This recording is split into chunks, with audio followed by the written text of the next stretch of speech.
राम का बाल्यकाल और ऋषियों की रक्षा।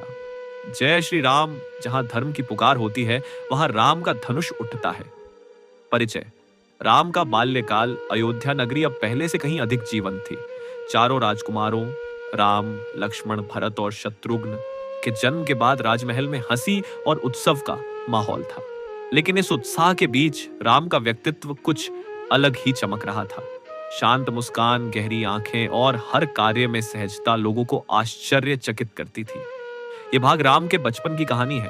उनके गुरुकुल के दिन, उनके भाइयों के साथ प्रेम और वह पहला युद्ध जो राम ने लड़ा जब वे केवल एक किशोर थे। ये कहानी धर्म, साहस और बलिदान की नींव रखती है, जो आगे चलकर राम के जीवन का आधार बनी। अयोध्या का राजमहल अब एक खेल के मैदान में बदल चुका था। चारों भाइयों की किलकारियां महल के हर कोने में गूंजती थी। राम सबसे बड़े, हमेशा शांत और गंभीर रहते, लेकिन उनकी आंखों में एक ऐसी चमक थी जो सभी को अपनी ओर खींचती थी। लक्ष्मण राम के साए की तरह हर पल उनके साथ रहता। भरत और शत्रुघ्न भी अपने बड़े भाइयों की नकल करते, लेकिन उनकी शरारतें महल की दासियों को खूब हंसाती थी। रानियों का प्रेम, कौशल्या, कैकेयी और सुमित्रा अपने बच्चों को देखकर धन्य महसूस करती थी। कौशल्या को राम में एक दिव्यता दिखती थी। एक दिन जब राम केवल 5 वर्ष के थे, उन्होंने एक घायल पक्षी को उठाकर उसकी चोट पर मिट्टी लगाई और उसे प्यार से सहलाया। पक्षी कुछ देर बाद उड़ गया। कौशल्या ने यह देखकर कहा, राम, तुम्हारा हृदय तो साक्षात विष्णु का है।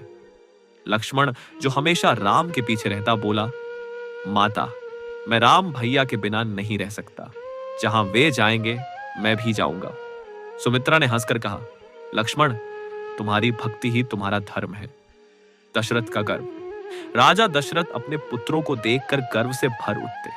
वे अक्सर दरबार में कहते, मेरे राम में वह शक्ति है जो इस साम्राज्य को अमर बना देगी। लेकिन उनके मन में एक डर भी था। राम की शांति और गंभीरता उन्हें कभी-कभी यह सोचने पर मजबूर करती थी कि यह बालक कोई साधारण मानव नहीं है। जब राम 7 वर्ष के हुए, गुरु वशिष्ठ ने राजा दशरथ को बुलाकर कहा, महाराज, अब समय आ गया है कि राजकुमारों को गुरुकुल भेजा जाए। उन्हें केवल शस्त्र विद्या ही नहीं, वेद, नीति और धर्म का ज्ञान भी प्राप्त करना होगा। दशरथ का हृदय भारी हो गया। अपने बच्चों को इतनी कम उम्र में महल से दूर भेजना उन्हें कठिन लग रहा था। लेकिन कौशल्या ने उन्हें समझाया, महाराज, राम कोई साधारण बालक नहीं है। उन्हें संसार का मार्ग दिखाना हमारा कर्तव्य है। गुरुकुल का जीवन। चारों भाई गुरु वशिष्ठ के आश्रम में पहुंचे। वहां का जीवन सरल लेकिन कठोर था। सुबह सूर्योदय से पहले उठना, सरयू नदी में स्नान, वेदों का पाठ और फिर शस्त्र विद्या का अभ्यास। राम हर कार्य में अव्वल थे। उनकी धनुर्विद्या में ऐसी सटीकता थी कि गुरु वशिष्ठ भी आश्चर्यचकित रह जाते।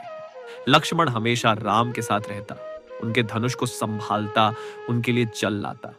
भरत और शत्रुघ्न भी अपनी अपनी प्रतिभा में निपुण थे। भरत को नीति और शासन की समझ थी, जबकि शत्रुघ्न की रुचि युद्ध रणनीति में थी। राम की विशेषता। एक दिन गुरु वशिष्ठ ने राम को एक कठिन प्रश्न पूछा, राम, यदि तुम्हें धर्म और प्रेम में से एक को चुनना हो तो तुम क्या करोगे? राम ने शांत स्वर में उत्तर दिया, गुरुदेव, धर्म ही प्रेम का आधार है। यदि मैं धर्म का पालन करूंगा तो प्रेम स्वयं मेरे पास आएगा। वशिष्ठ ने मुस्कुराकर कहा, राम, तुम्हारा हृदय ही तुम्हारा सबसे बड़ा शस्त्र है। दृश्य 3। विश्वामित्र का आगमन हुआ। महर्षि विश्वामित्र। उनकी ख्याति एक योद्धा अरसियाशी के रूप में थी। वे न केवल तपस्वी थे, बल्कि एक कुशल धनुर्धर और युद्ध रणनीतिकार भी थे।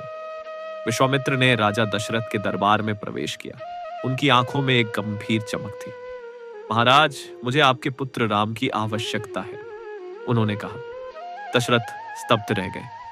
महर्षि, राम तो अभी बालक है, वे युद्ध के लिए कैसे जा सकते हैं? विश्वामित्र ने कठोर स्वर में कहा, दशरथ, राम कोई साधारण बालक नहीं है। उनके बिना मेरा यज्ञ अधूरा रहेगा। राक्षस मेरे आश्रम को नष्ट कर रहे हैं। केवल राम ही उनका अंत कर सकते हैं। कौशल्या और दशरथ का हृदय कांप उठा। लेकिन गुरु वशिष्ठ ने उन्हें समझाया, महाराज, विश्वामित्र का आगमन कोई संयोग नहीं है। राम का जन्म ही धर्म की रक्षा के लिए हुआ है, उन्हें जाने दे। लक्ष्मण ने तुरंत कहा, मैं भी भैया के साथ जाऊंगा। विश्वामित्र ने मुस्कुराकर लक्ष्मण को देखा और कहा, लक्ष्मण, तुम्हारी भक्ति राम की शक्ति को और बढ़ाएगी। दृश्य 4, जंगल की यात्रा। राम और लक्ष्मण विश्वामित्र के साथ जंगल की ओर निकल पड़े। ये उनकी पहली यात्रा थी, जहां वे महल की सुख सुविधाओं से दूर कठिन परिस्थितियों में रहने वाले थे। जंगल का रास्ता कांटों से भरा था, लेकिन राम का मन शांत था। लक्ष्मण हर पल राम की सुरक्षा के लिए सजग रहता। विश्वामित्र ने रास्ते में उन्हें कई दिव्यास्त्रों की विद्या सिखाई। राम ने हर विद्या को तुरंत आत्मसात कर लिया। विश्वामित्र ने सोचा, यह बालक वास्तव में असाधारण है। ताड़का का वध। जंगल में पहुंचते ही एक भयानक राक्षसी ताड़का ने उन पर हमला किया। उसका शरीर विशाल था और उसकी चीख से जंगल कांप उठता था। विश्वामित्र ने राम को आज्ञा दी, राम, इसे समाप्त करो, ये राक्षसी ऋषियों के यज्ञ को भंग कर रही है। राम ने क्षण भर के लिए संकोच किया। गुरुदेव, ये एक स्त्री है, क्या मुझे इसका वध करना चाहिए? विश्वामित्र ने कहा, राम, धर्म का पालन लिंग से नहीं, कर्म से तय होता है। ताड़का ने असंख्य ऋषियों का रक्त पिया है, इसका अंत आवश्यक है। राम ने धनुष उठाया। उनकी आंखों में करुणा थी, लेकिन कर्तव्य की दृढ़ता भी थी। एक तीर छोड़ा और ताड़का धराशायी हो गई। जंगल में सन्नाटा छा गया। लक्ष्मण ने राम की ओर देखकर कहा, भैया, आपने धर्म की रक्षा की। दृश्य 5, यज्ञ की रक्षा। विश्वामित्र के आश्रम में यज्ञ शुरू हुआ। राम और लक्ष्मण दिन रात पहरा देते। छठे दिन आकाश में एक भयानक गर्जना हुई तो राक्षस मारीच और सुबाहु अपने दलों के साथ यज्ञ को नष्ट करने आए।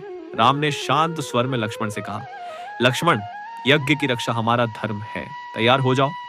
लक्ष्मण ने धनुष संभाला और कहा, भैया, मैं आपके साथ हूं। राम ने मारीच पर मानवास्त्र छोड़ा।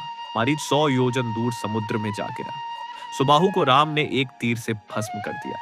बाकी राक्षस भाग खड़े हुए। विश्वामित्र ने राम को गले लगाकर कहा, राम, तुमने मेरे यज्ञ को ही नहीं, धर्म को बचाया है। दृश्य 6, मिथिला की ओर। यज्ञ के बाद विश्वामित्र ने राम और लक्ष्मण को मिथिला चलने के लिए कहा। वहां राजा जनक का एक विशेष धनुष है, उसे कोई नहीं उठा सका। राम, मैं चाहता हूं कि तुम उसे देखो। रास्ते में राम ने एक शापित स्त्री अहल्या को उद्धार किया। यह उनकी करुणा और शक्ति का एक और प्रमाण था। मिथिला पहुंचने पर राम का स्वागत एक राजकुमार की तरह हुआ, लेकिन उनकी सादगी ने सभी का मन मोह लिया। दृश्य 7, राम और सीता की पहली मुलाकात। मिथिला में राजा जनक के महल में एक स्वयंवर का आयोजन था, लेकिन उससे पहले राम और लक्ष्मण जनक के बगीचे में पहुंचे। वहां सीता अपनी सखियों के साथ फूल चुन रही थी। राम की नजर सीता पर पड़ी, उनकी आंखें मिली और समय थम सा गया।